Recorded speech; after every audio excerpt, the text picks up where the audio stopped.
Hello there guys, I hope you're doing well. Now I've wanted to do a Bitcoin versus crypto and altcoins video for a little while now, so here it is. This is a little clip from an interview that I'd done with Steve McNamara over on his podcast called The Wild Man Revolution. So we cover everything in this clip. We talk about crypto, decentralization, nodes, DeFi, NFTs, all the biggest DeFi exchanges and tokens. We cover it all. The one thing I forgot to mention in this little clip, when talking about nodes and comparing Ethereum versus Bitcoin, I criminally forgot to mention the fact that the reason everybody can run a Bitcoin node is because the blockchain's only 300 gigabytes in size and anybody can run that on a normal laptop. I forgot to mention the specific hardware requirements that it takes to run a node on a lot of these other centralized altcoins kind of blockchain.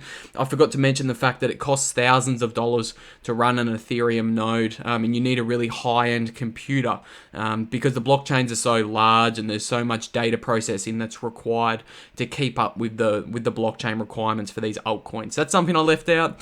Also left out the really kind of technical flaws of proof of stake, the really high-end stuff, why proof of stake doesn't work under an adversarial environment with a 51% attack, and I didn't go into slashing attacks or anything like that.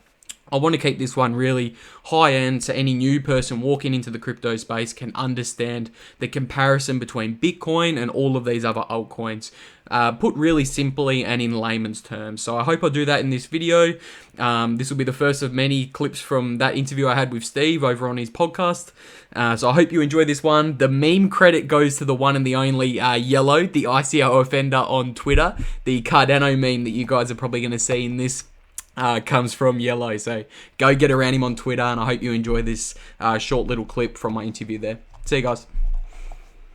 Without going into other cryptos and that, because generally what happens when people talk about Bitcoin, and this was even me on my journey of understanding it, they'll go, oh, but this one does this, or this one does that, or this one does this. But can you just talk to the centralized factor without going into all them, just as a conversation versus? Does that make sense, yeah? Yeah, do you want me to compare the two, Bitcoin versus crypto, or do you want me to leave it just focus a little bit more on Bitcoin? Focus on Bitcoin, but just give a Bitcoin versus just a little bit to give some contrast. Yeah, okay. So let's look at the Bitcoin versus Ethereum. So Ethereum's the most decentralized cryptocurrency. That's all of the other cryptocurrencies like Solana. P.S. If you're listening, he had his two fingers up each side in inverted commas. Most decentralized. Yeah, I had the inverted quotation when I said decentralized and I associated that to Ethereum. So let's compare Bitcoin and Ethereum, because Ethereum says it's the most decentralized altcoin apart from Bitcoin. Everybody knows that Bitcoin's the only thing that's actually decentralized. 200,000 nodes around the world, and it has no founders. Okay, when Satoshi put Bitcoin out as a protocol, there was no pre-mine with Bitcoin. The Bitcoin supply was essentially at zero, and anybody around the world could have got on their computer and started mining Bitcoin. Okay, so there's no pre-mine. If you look at Ethereum, they actually, so for starters, they're very centralized.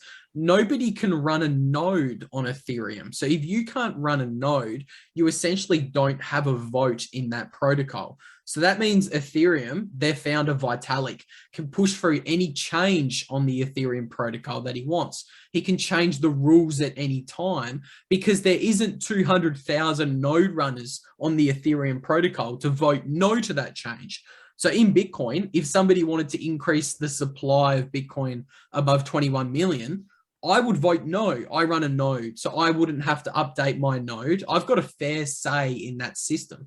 Doesn't matter how much money you've got in the Bitcoin system. If you run a node, anybody can do it on their laptop. If you run a node, you vote as to who changes the rules of the system. So if you look at Ethereum, that's completely different. In 2016, there was a hack in Ethereum, and a lot of the richer people like Vitalik and some of his cronies in the Ethereum Foundation lost a little bit of money from the hack. And they said, you know what? We're going to completely reverse the code in the protocol, and we're going to make a complete hard fork. And obviously, nobody wanted that because you're changing the protocol. If code isn't law and you can rewrite the blockchain, you're not really decentralized. Are you really immutable? Is your blockchain really immutable? Can governments stop transactions on your blockchain if you and your cronies can just rewrite the rules like that, are you really decentralized? So that's one aspect where Ethereum's not decentralized, because it's too hard to run a node on Ethereum. The block sizes are very large, and the everyday person can't run a node. So all of the nodes, I think 80% of the nodes on the Ethereum network are actually running on top of the one centralized AWS cloud server called Infura. So if governments wanted to stop Ethereum, they could just essentially shut down that server, the Infura server, and it's game over. I mean, we also talk, so that's one aspect of why Ethereum's not decentralized. And so what Vitalik can then do, because it's not decentralized, he can change the rules all the time. So if I were to pull up a chart of the Ethereum monetary policy, you can actually have a look and see that the monetary policy, or the rules around inflation and deflation, have changed multiple times, nearly 8 times. So for anyone at home listening in, I've just pulled up a chart of the Ethereum monetary policy. And it's just like our current financial system with the Australian dollar. Whenever the government wants to bend the rules, it can just change the rules. And like the 2008 banking crisis and the massive bailout, when the government wants to change the rules, it can just change the rules. We don't get a vote in it. It's the same in Ethereum and all of these other cryptocurrencies. The rules can be changed. The blockchain can be rewritten. So that hack I was talking about was the DAO hack in 2016. A hacker hacked the smart contracts and got about 10% of the supply out of Ethereum. Vitalik and a lot of his rich friends lost a lot of money. So they said, you know what? Tough shit. We're going to change the rules. We're going to rewrite the blockchain, and we're going to create a hard fork. So that's where Ethereum Classic actually came from. It came from that hard fork. So that's one aspect. And then another aspect of why Ethereum isn't decentralized is it had a 70% pre-mine. So when they created Ethereum, 70% of the total supply was actually just given to Vitalik and all of his cronies who were a part of the pre-sale. That actually wasn't available for the everyday population or the poor person. They just said, oh, no, sorry, you only get access to 30% of the supply that gets put onto the market later. So, of course, Bitcoin, that's completely different. As we talked about earlier, anybody could have spun up a computer and started mining Bitcoin in 2009. Anybody could have had access to mine the first Bitcoin block. That's different in Ethereum. 70% of the supply was pre-mined and given to Vitalik and his cronies. And they use that supply for various different things, like incentivizing people to come and build smart contracts on the platform. That's why there's a lot of smart contracts on Ethereum. People say, why isn't all the innovation on Bitcoin? Why is there so much innovation on Ethereum? Why do they have such a flourishing ecosystem of stuff happening on Ethereum? It's because Vitalik was able to incentivize all the people to come and build all of this worthless crap on top of Ethereum in the early days. Now, all of this kind of gets back to comparing Bitcoin versus all of these other cryptocurrencies. So Ethereum says, hey, look, we're the smart contract building platform. You can come and build smart contracts on top of our platform. You can come do stuff like DeFi. You can come and be your own bank on the Ethereum platform. You can do a little bit of gaming. The current craze is the NFT craze that's going on in Ethereum. Come and mint your own NFTs. Come do all of that on top of Ethereum. Now, what they fail to say is you can actually do all of that on Bitcoin. You just can't do it on the Bitcoin base layer. So the base layer is very, very old, very rigid, very safe. Okay, you can't change the Bitcoin base layer. 21 million coins. The Bitcoin programmers don't want any smart contracts in on the base layer because it adds vulnerabilities or risks. So if you have a look at the 2016 hard fork in Ethereum, where the DAO smart contract got hacked, it caused the entire Ethereum network to have to do a hard fork. So when you're adding smart contracts into the base layer, it adds vulnerabilities, makes your base layer more hackable. So Bitcoin can do all of these smart contract functionability. I can't say that word, It's but all right. Bitcoin can do everything Ethereum wants to do, but it just does it on different layers. So on top of Bitcoin, there's something called the Lightning Network. So that's a layer of smart contracts called a layer 2. And on the Bitcoin Lightning Network, you can do instant transactions. It can do like 25 million transactions per second. Okay. The Bitcoin base layer is a little bit slower. You can only, we have 10-minute blocks, but on the Lightning Network, you can get instant transactions. So that completely kills the use case of Cardano. That's a very popular one. Ripple, that's a very popular one because they market themselves as saying, hey, look, yeah, Bitcoin's got a limited supply in 21 million. That's great, but it's a little bit slow. It only has 10-minute block times. So come and use Ripple or Cardano. Cardano. But whenever you listen to an interview of Charles Hoskinson, he never once mentions the Bitcoin Lightning Network. Why does he not mention that? Because it completely kills the use case of Cardano, Ripple, Stellar Lumens. I think that's another crypto that is focused on fast transactions. So you can get instant transactions on a Bitcoin layer 2 called the Lightning Network. Now let's look at the smart contracts that Ethereum claims to do. Ethereum says, yeah, that's cool, Bitcoin. That's cool that you've got a $21 million hard cap supply. That's cool, but you're a little bit slow. You don't let smart contracts onto the base layer. So we're going to do all of that on top of Ethereum with the whole Solidity programming language. But what the Ethereum guys fail to mention is the fact that you can do smart contracts on top of Bitcoin. So you got Bitcoin, the base layer chain. That doesn't get changed. There's no smart contracts. But then on top of that, you have layer 2. So that's the Lightning Network.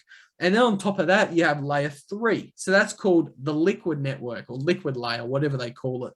But you can do smart contracts on top of Liquid, the same smart contracts you can do on top of Ethereum. But of course, the Ethereum people won't mention this because it completely kills the use case of Ethereum. Yeah. There's also something called a side chain. It's called RSK or rootstock. And you can actually, it has the same smart contract compatibility that Ethereum has. So you can do all of the smart contracts on Ethereum, but you can do them on what's called RSK. So that's a side chain that uses Bitcoin's security protocol. So it's much more secure than Ethereum, because when they transition to proof of stake, like Cardano, Harmony One, Algorand, they're all proof of stake financial systems. So that makes them very vulnerable to attack, because the people who hold all of the supply or hold all of the stake, they essentially control the rules of that protocol. That's completely different to Bitcoin. In Bitcoin, the people who enforce the rules are the 200,000 people who run the nodes, and we all get an equal say in all of these proof of stake chains like Ethereum, Cardano, Algorand. Who makes the rules over there is the people who holds all of the stake or all of the supply. And in Ethereum's case, Vitalik just gave himself 70% of the supply with a pre-mine. Yeah, I think there's a few things in that, and one that I like to look at. Like, I'm an investor, and I hold some of the ones you're talking about, but I've got a timeline. Done my research and everything on this, and I'll swing trade some around. But the more I look at one like Theta Network. Now, on the surface, it's a great investment, and like, I know there's a lot of listeners out there that listen to me that have looked at it and go, "Oh wow, that's got huge upside." But I look at the way it's a proof of stake. It's got a huge percentage stake. Out of that huge percentage of stake, the companies that are involved in it that run nodes by holding a certain amount of stake are Google, Sony. They've got control over that. They hold huge portions. And I read, and this is where I made the link myself without knowing how much, they're there because what I was looking at it for personally was censorship. YouTube's screwed. I did 3 videos there 18 months ago, and they got taken down. 3 videos. I'm like, I'm not a YouTube influencer or anything like that. I'm like, just because of the stuff I said. Like, cool, I've always been looking Facebook. I've been kicked off Facebook a few times. And I know many people that listen to me, same thing. What's decent? I'm going to go to Theta Network, crypto, everything. I read their rules. they still have moderators. Yeah. You can put a video up, it might go on a blockchain and be decentralized, but their selling point of decentralized. And it's like, no, but if they decide that doesn't fit what they want on their platform, they take it down. And I link that back. Well, this is Google's play, YouTube's play, the decentralizing. They're moving across. They've already got this, and that's where proof of stake for me. If they don't have certain rules to minimize what big stakeholders can have and all this, it just becomes another centralized system. Even if the blockchain is decentralized in just it's there, but who's proving that there with the stake? They've got a certain portion. So it's just something that I've been very conscious of. The other thing with the Bitcoin and the Lightning Network is, and this is where I touched on this before off air, like Jack Dorsey, Twitter, like I call him Communist Jack because, but it's been fascinating to see he also runs, and a lot of people might know this, Square, which is a payments platform. I encourage everyone to look at their bank details when they go to a shop now, when they go somewhere and see where it actually transacts through.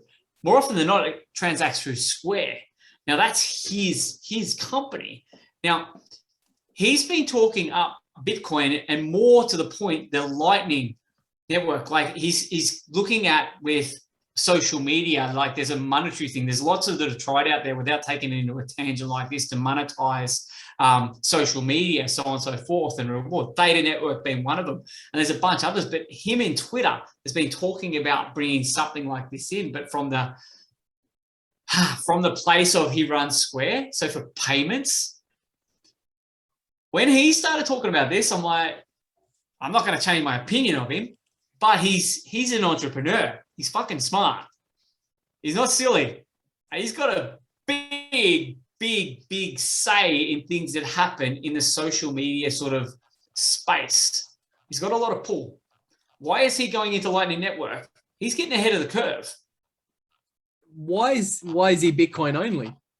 Exactly, because there are them layers you talk about that the other companies, it's all a marketing machine, and people have got to understand this. One of the biggest things, and I know this being involved with another company who's doing different things. They've got an Ethereum token and building their own blockchain, very centralized, but they're very open. They go, yeah, we're centralized.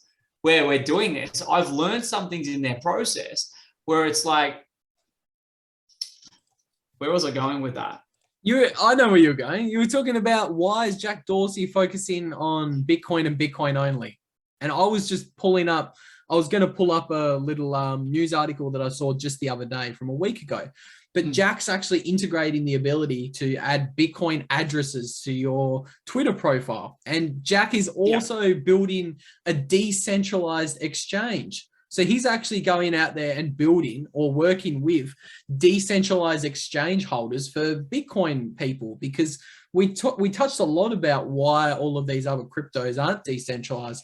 I think another protocol or example that came to mind was Uniswap.